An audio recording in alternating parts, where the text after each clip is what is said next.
Well, I was having a little bit of trouble keeping the supercharger coolant pump primed just because I had it mounted up here before. Just wasn't enough downhill slope on that hose. So I ended up mounting it a little bit lower underneath, nice and hidden. You can see it's right there, just tied into the little fender there, and yeah, it seems to be working perfect now. So another thing, after running this 92.5-inch belt, I believe, the mark is no longer in between the two marks on the tensioner. It's kind of down at the bottom side of the first one. So might actually have to get a little bit shorter than 92.5 belt. I'll see what the next size down is and try and squeeze that one on there, and probably be a little bit better, but we'll see how this one works. Well, I did some measuring on that 84 Buick Regal. Jacked up with the wheels in the air. It was 56 inches from the back of the tranny to about there, like the back of the U-joint thing there.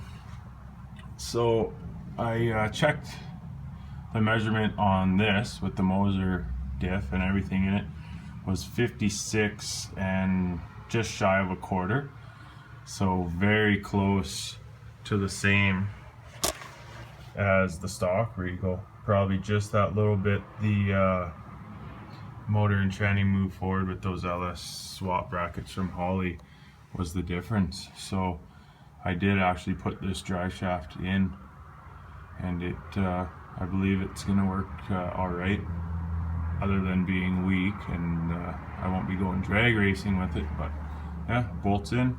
Well, this is what I ended up doing for my air filter. I bought a U-Build It kit from Air Raid. I wasn't happy about the amount of couplers it came with, which was fucking one. Anyways, I ran it 90 straight down there, and then 90 again. Just got my air filter tucked right under the front here. I don't know, nice cold air coming in. I used the brackets that came with the kit. One ties under there. I did a couple twists and bends and got it made to work on a factory hole here. But yeah, that's what I did. And I also threaded in a bung on the bottom here for the line that goes to the valve cover, the PCV, I believe. I just had a brass fitting, drilled a hole and threaded it in there with a nipple on it. I got a plate coming. You have to order the plate separate for your mass airflow sensor, and then you bolt it on wherever you want on your tubes or whatever. So I'll probably end up going under here or whatever with my mass airflow sensor, but that was on back order. Well, I needed another vacuum port for the vacuum line that comes off the transmission on a TH350, probably most GM older transmissions.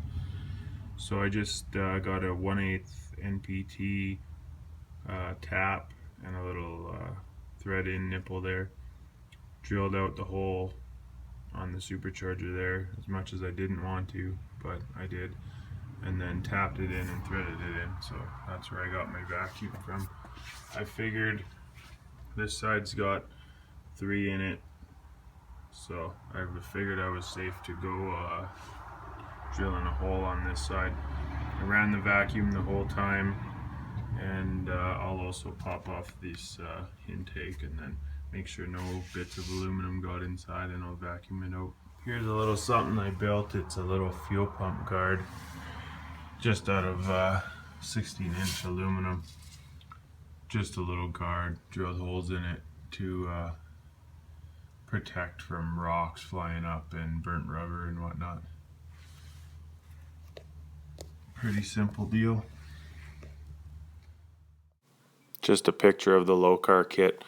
They show how it installs there in their instructions, but if you know a G-body, there isn't even that much column sticking through the firewall, so I'm looking at a different Lokar kit. So I've been working on my column shift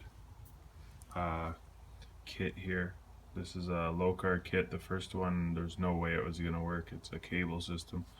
This one's a long rod system that hooks up to your tranny and to your shifting linkage. This is the general bend that I did in my rod. I ended up heating it up on where I needed to bend it right there with the torch, and bending it. The shit was pretty strong, so it took a bit. I also had to trim the ear off of the driver's side of the transmission so that the rod wouldn't hit it. It was just binding between the headers and the transmission, and if you're willing to cut that off your tranny, that's what you got to do for doing it the way I did anyways. I also cut off of the rod itself, what is that, almost 2 3/4 inches, 2 5/8 inches off the steel rod itself, and it looks like it's gonna work really good. Here's the instructions it gives you. I ended up using, the top bolt was a bit longer than the bottom bolt, and so I used the top bolt for the bottom one to get a little more length in there, because it was on just an angle. Coming down to the tranny is on such an angle. And for the top bolt, this short one, it just keeps this rod too close to the firewall. I'll show you in a minute. But so you're gonna have to get quite a bit longer bolt with some extra nuts, and you'll sandwich those 2 black washers with 2 different nuts, and then you'll sandwich the rod itself, like there's a pivoting eye there. You'll probably sandwich that with 2 more nuts up higher. So here's what I was talking about. This is just a temporary bolt for now, because I don't have, this one's too long and it actually touches the header when I go down to first gear. But so I want to get a little bit shorter bolt with a lot more threads, and then have just have the top of the bolt in a bit farther so it doesn't touch the header on the way down. The rod here is kind of free to move, right? It's a little bit, but my plan is to sandwich it between 2 nuts with a bolt that has enough threads. If that bolt was about half an inch shorter and was threaded the whole way, it would be perfect, because I could just sandwich the pivoting eye between the 2 nuts where I want to keep it, and then I'll sandwich the shift linkage where I want to keep it. This can be tight, it doesn't matter, because the pivoting part is inside here. There's a ball bearing sort of deal, or whatever you want to call it. So that's that part. And here's the bottom part. My tranny's pretty beat up, but a little bit longer bolt would be nice here, just to make sure that this Teflon nut gets farther onto the bolt, just to make sure it doesn't come off, or even double nut it if you had enough length. Just double nut it and then lock tight and double nut it. But yeah, so that's how the long part of the bend is down here, and this is the end I cut the 2 5/8 inches off of the rod right here. There's little Allen bolts under here, and this sleeve slides off. You can cut off whatever you need and whatnot, but here you can see the bend up there, and then all this is just following the instructions. Pretty simple deal, but yeah, it works pretty good. Once that bolt up top is shortened and doesn't touch that header, it's going to be a pretty smooth operation. So can't complain about that for what I'm going through trying to make a column shift work. I think I'll take this. Yeah.